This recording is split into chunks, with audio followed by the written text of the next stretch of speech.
On Friday, French photojournalist Antoni Lallican was killed in Ukraine by a Russian drone strike.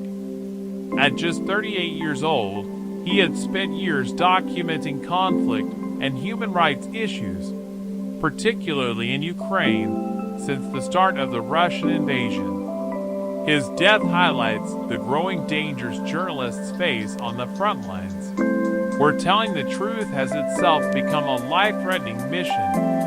According to his employer, the Hans Lucas Photo Agency, Lallican was covering Ukrainian military positions when a first-person view, or FPV, drone targeted the area. He was wearing a clearly marked press vest.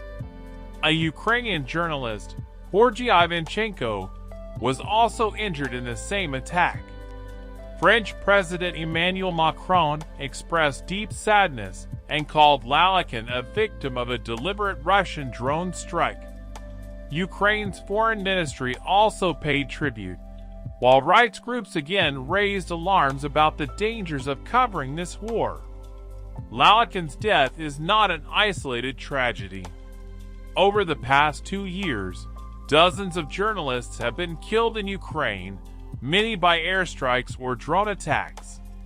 The international and European federations of journalists have condemned these incidents as direct violations of international law. Sergei Tomalenko of Ukraine's Journalists Union put it bluntly: the main threat to journalists and civilians alike is now Russian drones hunting people. This statement raises a difficult question.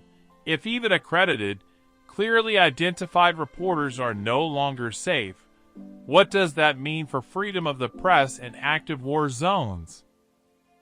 If you value independent journalism and want more context on global stories like this, make sure to hit subscribe.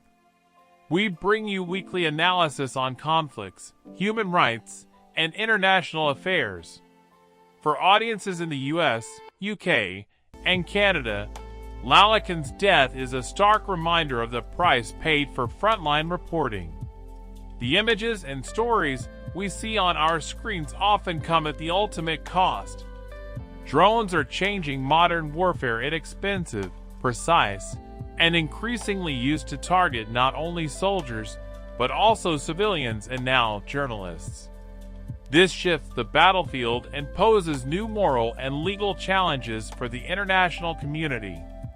Antoni Lallican's death is a loss not just for journalism, but for truth itself.